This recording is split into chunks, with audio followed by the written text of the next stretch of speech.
Okay, good morning. Welcome to FamilyMath number 558. FamilyMath558. So, probably about a week ago, you looked at this book, The Secret Life of Equations, and you did a section on random walks. Following that, we looked at Kelsey Easton Edwards' video on random walks. So, tell me a couple of things that you remember about random walks from either one of those two resources. Well, there's like different types of random walks that you can do. All right, like what? Well, there's two she gave an example of in the video. There's one where you can go in any one of 6 directions. Okay. Or just like in random directions like that. In 3 dimensions? Yep. Okay, there's a random walk in 3 dimensions. And how would you describe a random walk in 3 dimensions? Like, what would you do? Well, you'd actually need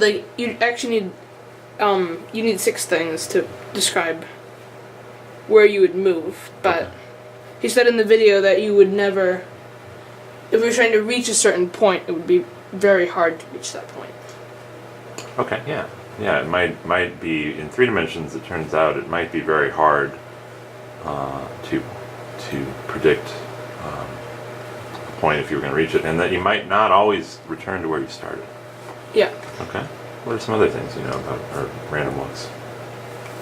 Well, I think in the book they were used to describe how these particles were moving around on water.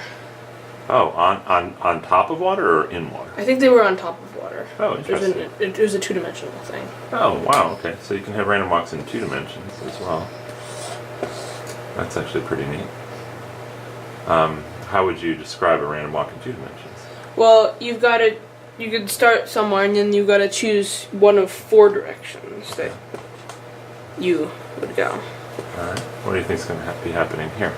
Well, here she said that you would, you could find your way back to the start. In fact, you could find your way back to the start. You probably will find your way back to the start. Yeah. So interestingly, in 2 dimensions, you do most likely come back to where you started. Okay. Anything else? No. Alright. Well, we're going to take a look for our project today. We're going to skip 2 dimensions, actually. We're going to look at a 1-dimensional random walk, just for simplicity. So here we either go left or right every time. What do you think is going to happen there? What do you think is going to happen to our path that we take? Well, I think it should stay if we have fair coins or dice.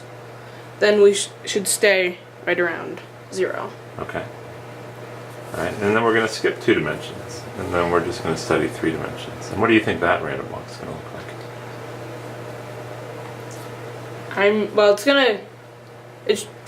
It should go all over the place, because you're not likely to find your way back to the start here. Okay, cool. Alright, let's take a look.